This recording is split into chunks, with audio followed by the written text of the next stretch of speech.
Over and Real Madrid have won their third consecutive UEFA Champions League. What a night in Kiev. It didn't last long. After 7 months on the job and 4.5 months after the start of the season, Real Madrid manager Rafa Benitez has been replaced. His replacement is Zinedine Zidane. Zidane! Oh, precioso.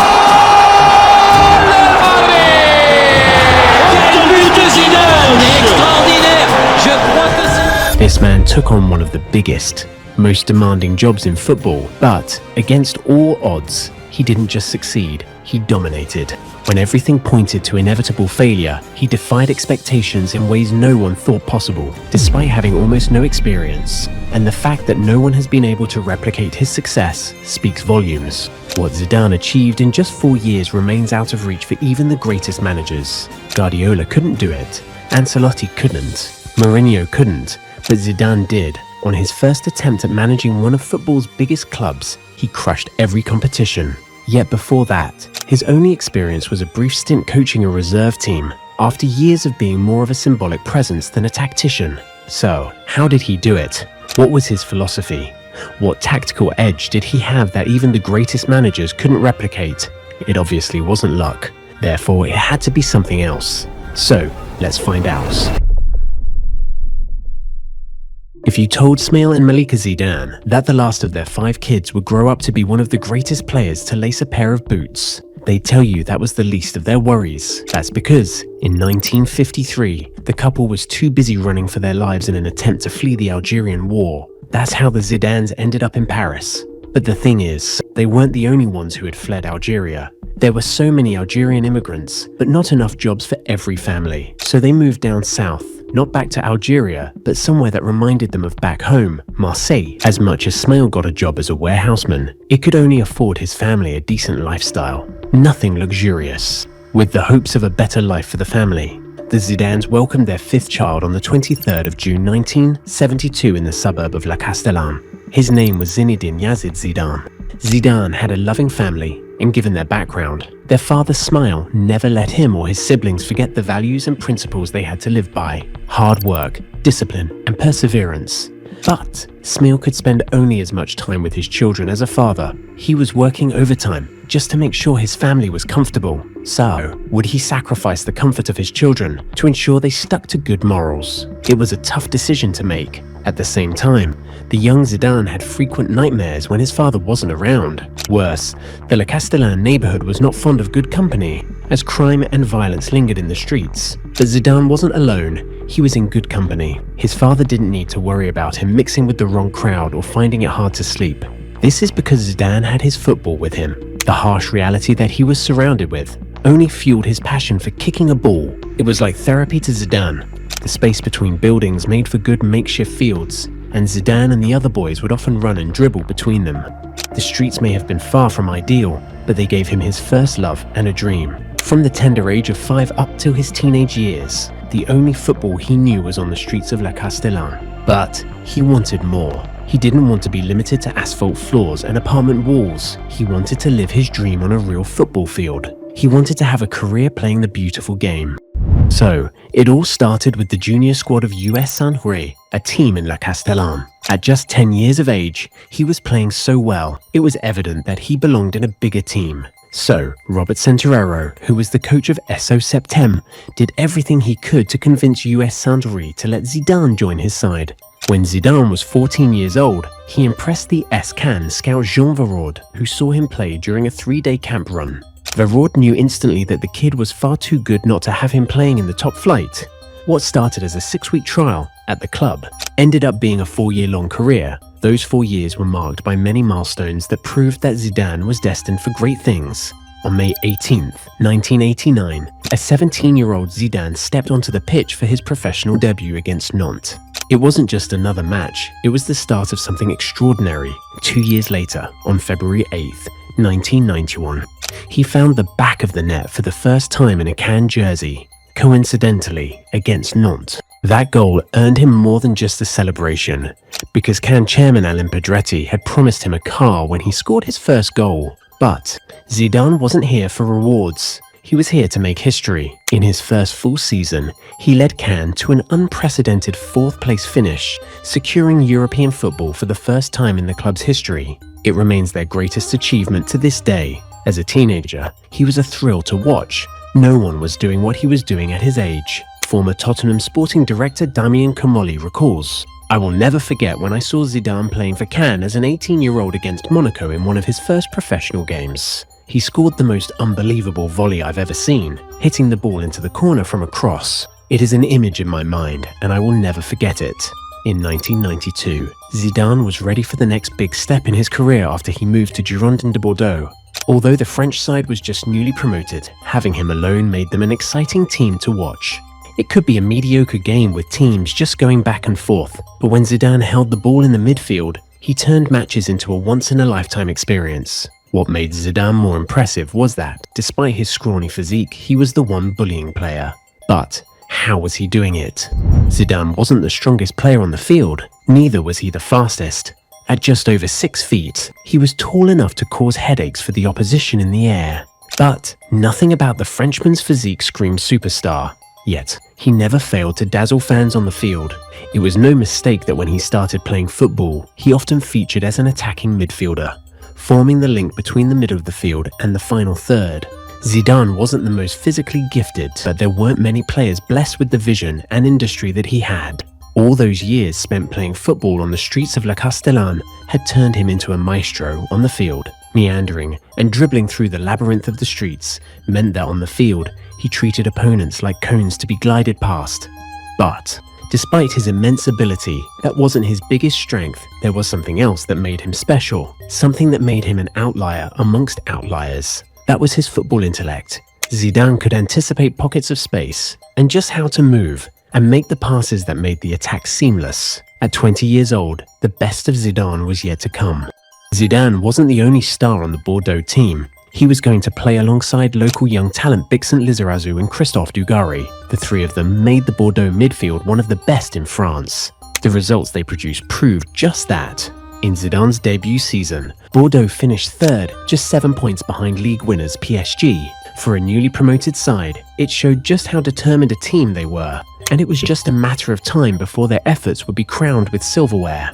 Zidane's performance in the French league was so good that it earned him a spot in the French national team. On August 17th, 1994, Le Bleu were 2-0 down against the Czech Republic with just about half an hour left in the game. That's when French coach Aimé Jacques decided to bring Zidane on. It was friendly after all, so it didn't matter if they lost. But not to Zidane. If he was going to make his debut, he didn't want to mark it with a loss. Barely 20 minutes into his entrance, slot the ball past the keeper and bring France level by full time.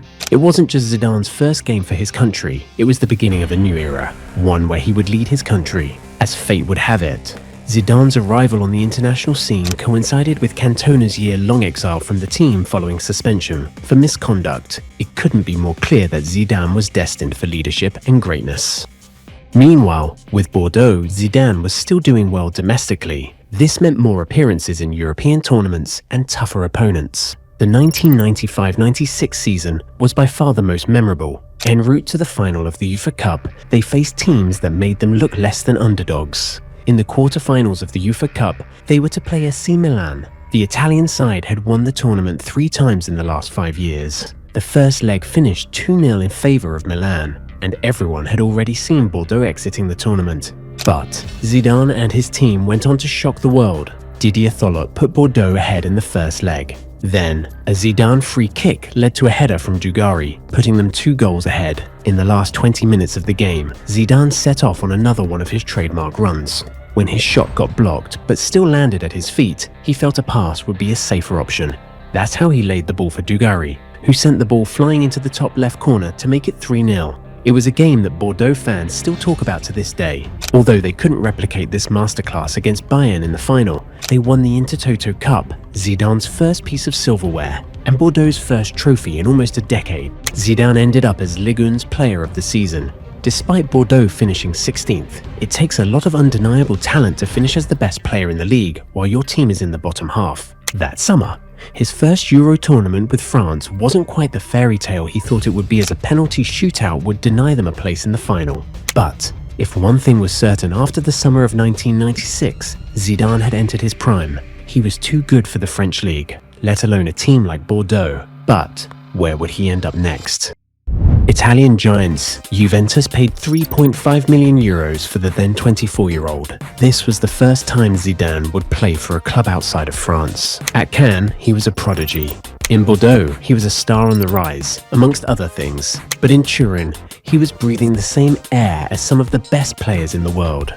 Alessandro Del Piero, Angelo Di Livio, Alan Boksic, and Christian Vieri. Zidane didn't just have his incredible talent and natural flair, he had the guidance and tutelage of veterans. And playing with them long enough was going to turn him into one of them, or even greater. Zidane was part of the starting 11, playing behind strikers Boksic and Del Piero. He faced tougher opponents, but still, his confidence had him playing his best football yet. He reached the final with Juventus but couldn't beat Dortmund to win the Champions League. However, they won a treble of silverware that season, the Scudetto, the Super Cup and the Intercontinental Cup.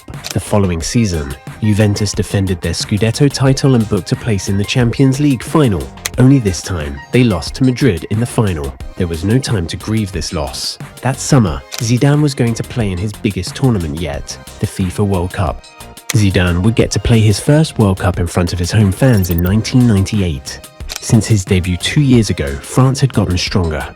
Juve teammate Didier Deschamps and Arsenal's Emmanuel Petit were in midfield with him, while Laurent Blanc and Marcel Desailly were holding defence. His former colleague at Bordeaux, Christophe Dugarry, was still part of the national team. Then, there was a new player that reminded him of his younger playing days, Thierry Henry. France stormed through the group stage, brushing aside South Africa, Saudi Arabia, and Denmark. The dream of lifting the World Cup on home soil seemed unstoppable, but for Zinedine Zidane, the tournament took a shocking turn. Against Saudi Arabia, with France cruising, Zidane saw red, literally, a reckless challenge with studs planted into his opponent. The referee wasted no time in dismissing him. Suspended, Zidane could only watch as France struggled past Denmark. They also barely survived against Paraguay, needing a golden goal to advance. Then came the quarterfinals. France versus Italy. Zidane returned, but was he ready? The match was a brutal chess game, 120 minutes of deadlock. It all came down to penalties. He had jeopardized his country's World Cup campaign when he got a red card. He couldn't possibly let them down again by missing a penalty. He converted his penalty, and France was through to the semis where they met Croatia. The Blue proved far too superior for the Balkans, but the final was a true clash of the titans, with the defending world champions Brazil facing the charismatic home nation. To Zidane, he hadn't redeemed himself for his red card early in the tournament, and what better way to make up for it than a perfect performance in the finals? Zidane's brace of headers meant the Samba boys wouldn't be dancing that night in Paris. Following the season he had with Juve, and now the World Cup, who deserved the Ballon d'Or was not up for debate. Zidane was on top of the world. But, as true as this is, he hadn't reached his peak yet. While the Euro triumph in the summer was the icing on the cake, Zidane was 29 and still going strong, and there was just one trophy left to win, a Champions League. With his departure from Turin in the summer of 2001, he wouldn't get the chance to win it with them. Real Madrid had just broken the transfer record fee by paying €77.5 million for Zidane to take his place amongst the Galacticos. He was in the presence of Roberto Carlos, Guti, and Figo. In Italy, Zidane had to adhere to strict instructions and play in a particular style. But at Real Madrid, he had the liberty to let his football instincts take full control. This reignited the street footballer within him, the same magician who once dazzled as a young boy in Marseille. In his first season, he did what he had never truly been able to do in the Champions League: dominate and destroy. Real Madrid beat Bayern Munich in the quarterfinals, and in an El Clasico showdown in the semis, Zidane got involved in a goal in both legs to make sure Los Blancos made it to the final. That night in Glasgow was one Zidane could never forget. With the game 1-1 in the closing phase of the first half, Zidane gave Madrid the lead before the break. A looping cross from Roberto Carlos dropped from the sky like a gift from the football gods. Zidane stood still, no chance to run onto it, no need to adjust. A volley with his weaker foot, struck with such impossible precision that it felt more like art than sport. But it was that summer that Zidane saw the first sign that perhaps the end was near. France couldn't even qualify out of the group stage of the 2002 World Cup. Then 2 years later, France's Euro 2004 campaign would grind to a halt at the quarterfinals. They lost to eventual champions Greece. And this made the truth as clear as day. Zidane couldn't give his all like he used to. Thierry Henry was entering his prime while people speculated that perhaps Zidane was past his. So, Le Bleu tactics were built to suit the strengths of the Arsenal forward. A fast-paced gameplay that was contrary to Zidane's philosophy. Seeing that perhaps he was taking up space and not contributing enough, he decided to retire from international football. And when a player calls a curtain call on national duties, his days as a footballer are numbered. Despite the turmoil he was experiencing with the national team, he had won La Liga with Real Madrid in 2003, the last major trophy he won for Real Madrid. Season after season, he scored less, contributed less, and even played less. It was obvious beyond doubt that Zidane was in his twilight years. The question was, where would he retire? How long would he play before he hangs up his boots for good? Then, Zidane dropped the bombshell. "I quit. I'll stop playing after the World Cup. It's a definitive decision, and I don't want to start another season to play like this. It's a decision I'm taking after reflecting with maturity," and his assessment of his recent performance was all the convincing he needed. When goals aren't reached, you ask yourself questions, and I don't want to start a third season knowing that I can't do better. I've reached an age at which it's increasingly difficult to play, and I wanted to say it now so that the club can look for a replacement. His teammates were the first to know. However, when this news reached the media, it left the footballing world in shock. But who could be mad at a man who was just being honest with himself?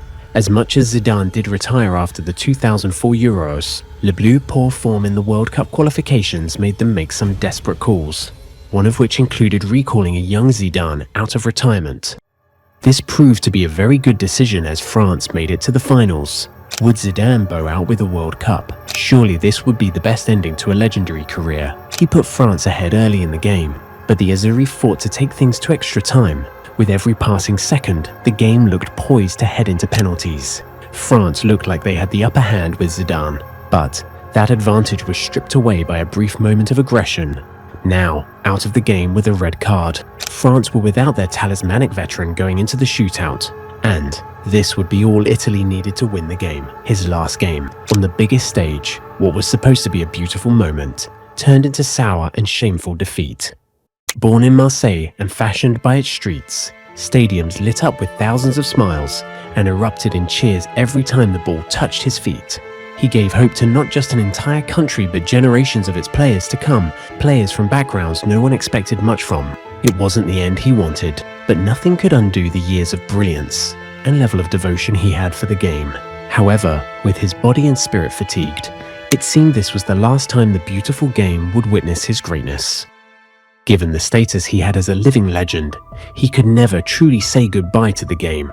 He served in various administrative duties, such as in 2009, when he was made an advisor to Florentino Perez. Then, Qatar made him an ambassador for their 2022 World Cup bid.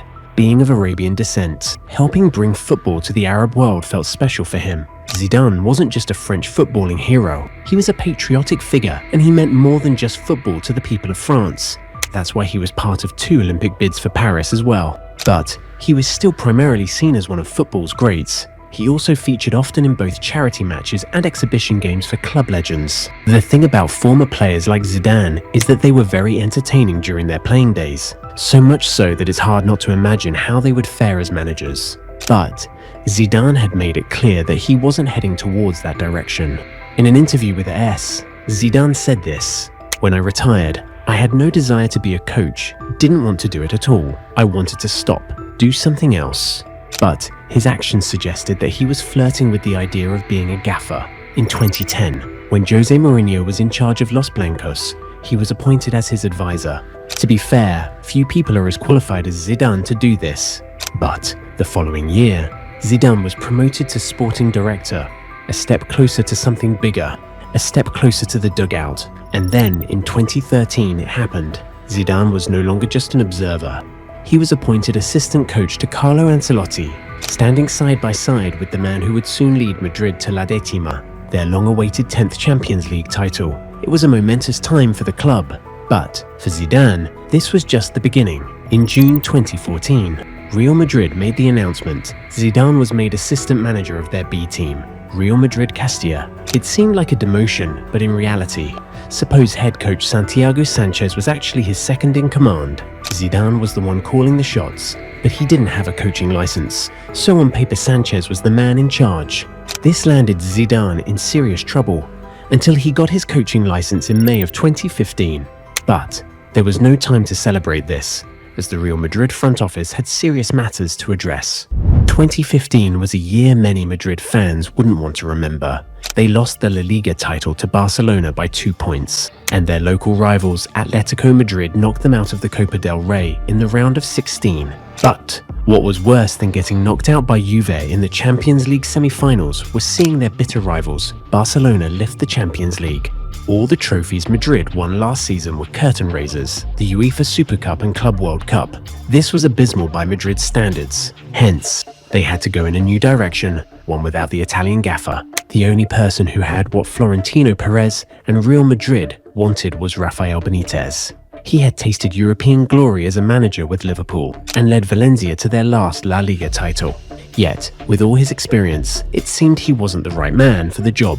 Real Madrid dropped points in the first half of the season against Sporting Gijón and Malaga, but a 4-0 defeat at the hands of bitter rivals, Barca further propelled the disdain fans had for him. What's worse is that Benitez didn't have the backing of the dressing room either. Superstars like Ronaldo preferred their old manager, Ancelotti, and even though he was doing better than Benitez, he still got dismissed. So, Benitez knew he was going to get the boot.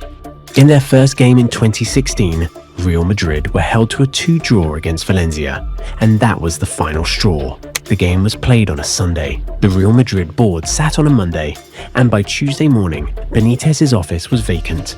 The only question then was, who would take his place? There were few managers of his caliber in the market. Mourinho was at Manchester United, Ancelotti was coaching Bayern Munich in Germany. But surprisingly, Real Madrid named their manager the very next day that Benitez was gone. It was another one of their club legend, someone who, unknowingly, might have been preparing for this role for a few years now, Zinedine Zidane, who was a man who was undoubtedly the best player of his generation, now given perhaps the most difficult job in world football, lead the Galacticos to glory. He was going against the toughest teams in Europe who had the most elite of players.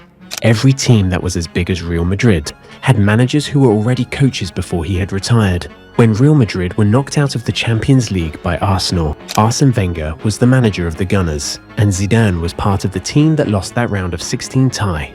Jose Mourinho had 3 times as many Champions League titles as a manager as Zidane had as a player, but the same man who welcomed Zidane to the Bernabeu as a player welcomed him as their new manager. What did the Frenchman have to show for his managerial skills? A few dugout sessions by Ancelotti's side, half a season unofficially coaching Madrid's reserve team with no form of tactics but prep talk and motivation. Logically, there was no reason to believe Zidane was the right man for the job, but everybody at Real Madrid and the media thought otherwise. French newspaper L'Equipe described Zidane's appointment as perfect, stating, "The biggest player in French history has taken over the most prestigious club." Spanish media saw Zidane as the solution to the problem Benitez had caused and left behind. Even Real Madrid players were excited to have Zidane as the new gaffer, but only time would tell if Zidane was the real deal or if results would call bluff on his charisma. Zidane could not have asked for a better start to his role as a manager. His Real Madrid era kicked off in style with a 5-0 win over Deportivo, courtesy of a Bale hat-trick and a Benzema brace. They followed up with a 5-1 rout of Gijón as Ronaldo and Benzema bagged braces, and Bale added another. A 1-1 draw against Betis slowed momentum, but Madrid bounced back with a 6-0 demolition of Espanyol, highlighted by a Ronaldo hat-trick. In his first 7 games in charge, Real Madrid scored a total of 24 goals, conceding only 5. Then, in his first El Clasico, which was at the Camp Nou, Real Madrid upset the home fans, beating the Catalonians 2-1. After his first league defeat at home to Atletico, Real Madrid went on to win their last 11 league games. They ended up runners-up in La Liga with only a point behind Barca. This left fans to wonder what would have happened if Zidane had been there at the beginning of the season. However, in the Champions League, it was a different story. Real looked like they were almost out after a 2-1 defeat in Wolfsburg, Germany. But An exhilarating 3-0 win meant they were through. In the finals, they met city rivals Atletico Madrid, but a penalty shootout saw Real Madrid win their 11th Champions League title and Zidane's first trophy 5 months into his career as a manager. It took Mourinho 4 years to win his first European trophy, 6 for Ancelotti, and over a decade for Sir Alex Ferguson. There had only been 2 managers who had won the Champions League after taking over midway through the season. Vicente Del Bosque for Real Madrid in 2000, Roberto Di Matteo with Chelsea in 2012, and now Zidane had joined that club. Zidane had not only matched expectations, he had introduced world football to a new type of energy. But the question is, could he maintain it? With the numbers that Zidane put up in half of the season in charge, it couldn't be written off as luck. He won 21 games, drew 3 and lost 3, giving him a win percentage of 78. In his first 5 months, Madrid earned 53 out of a possible 60 points, and the Champions League win was the icing on the cake. As much as Zidane was a football genius, his brilliance was one of individuality. His flair surpassed any form of football IQ. Zidane had always been an outlier when it came to football. He never relied on logic. He often made the most irrational of decisions when it came to when and where he would dribble into, when he would shoot, and the type of passes he made. He simply had the intellect that you couldn't teach or learn. You either had it or you didn't. So, what made him able to do what he did with Madrid? What tactics was he using, if he was even employing any? Did he have a secret? And if so, what was it? When it came to talents at his disposal, Zidane's roster was stacked. Up front, Ronaldo, Benzema and Bale made up an attacking trio that were only rivaled by Barcelona's trio of Messi, Neymar and Suarez. The average age of the Real Madrid squad at the time Zidane took over was 28. Not young for them to be labelled inexperienced, and not too old for them to be past their prime. Every member in the squad was a guaranteed starter for their national teams, except for Dani Carvajal, who was the youngest player in that final, and Karim Benzema, who wasn't part of the French squad because of controversies. When attacking, Marcelo and Carvajal would often overlap, allowing Ronaldo and Bale, who were wingers, to be in the half space and closer to goal. Ronaldo never had the responsibility of having to drop back, and he would lurk up front and pounce on a quick counter. Bale often featured deeper off the ball, but had the pace to cover for it. This made them more of a threat up front. But Real Madrid's strength didn't just rely on their attack. Being a midfielder himself, Zidane knew how important having a balanced midfield was. That's why Casemiro was featured more under Zidane. The Brazilian defensive midfielder provided the balance in the midfield. Since the beginning of Zidane's first full season, the Brazilian made over 40 appearances in each season, until his departure to Manchester United in 2022. His coverage of this middle third relieved pressure on the centre halves, allowing Kroos and Modric to fully embrace their creative roles in the midfield.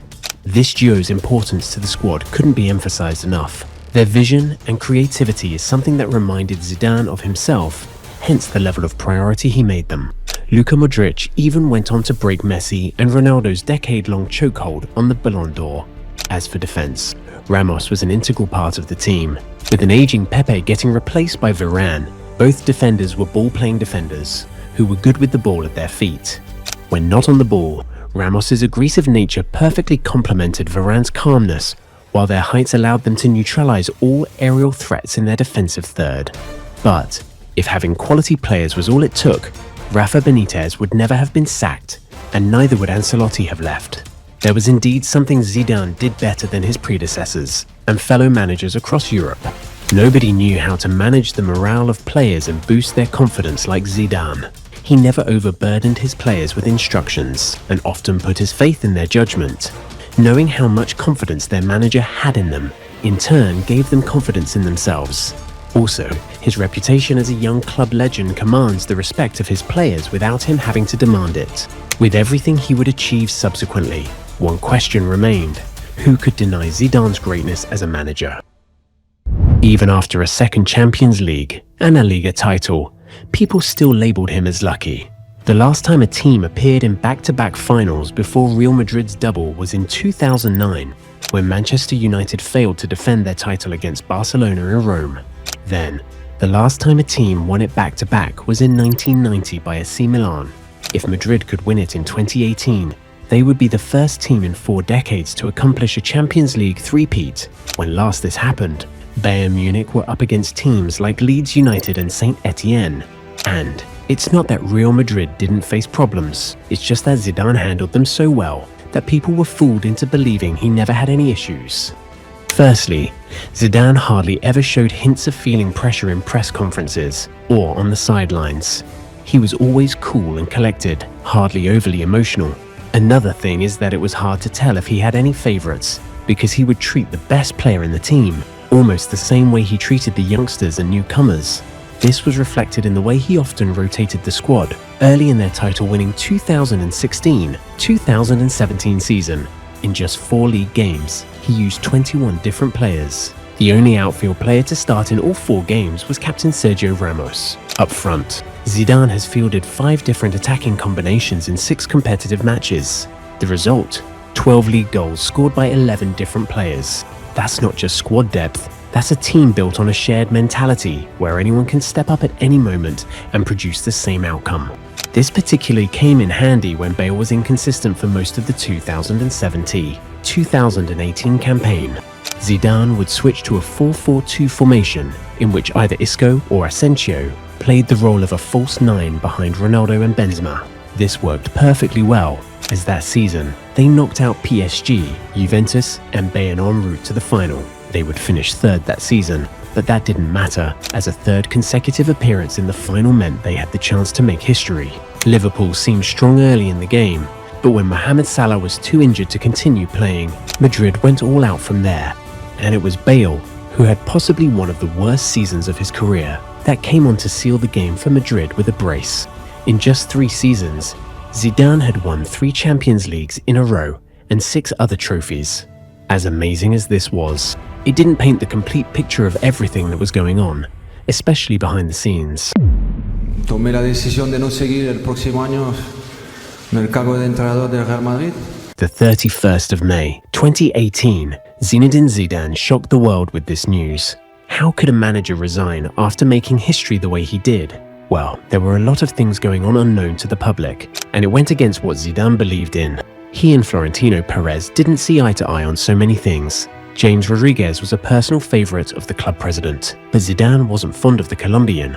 But the hump that broke the camel's back was seeing Madrid keep Bale and do away with Ronaldo. Ronaldo had a fallout with Perez over his wages and felt the club wasn't supporting him like they should, given the legal issues he was facing regarding tax evasion. So, Madrid's number 7 left that summer. However, Zidane felt if any winger should have left the club, it should have been Gareth Bale. He was just far too inconsistent and never far from controversies. So, what was Real Madrid's answer? They appointed Julen Lopetegui as the new head coach of Los Blancos. The poor start to the campaign, which included inexcusable losses in both La Liga and the Champions League, led to his dismissal. His replacement was an equally unexciting name, Santiago Solari, and even under him, Madrid did just as bad. Under him, Madrid lost their second El Clasico and crashed out of the Champions League round of 16 in the most embarrassing of ways. A 5-3 loss on aggregate against Ajax. That was when the Real Madrid front office and Zidane reconciled, and he became the gaffer once again. There was little to salvage of the season, but with a new slate, the following season, Zidane produced results. He led Real Madrid to another La Liga title in the 2019-2020 season. But he couldn't repeat this success the following year due to injuries. He may not have been a genius tactician, but Zidane was facing a crisis that would have made the likes of Guardiola call it quits. Even Eden Hazard, who Zidane had to drive a bargain with Perez to acquire, turned into a liability with his lack of availability. 2021 saw Real Madrid go trophy-less. To Zidane, it was bitter but a harsh reality he felt Real Madrid could bounce back from, but fans saw this as inexcusable, and once again Zidane and the Real Madrid office weren't on the same page. But Zidane wasn't going to wait to be asked to leave. Feeling underappreciated and heavily scrutinized, he resigned again in May of 2021.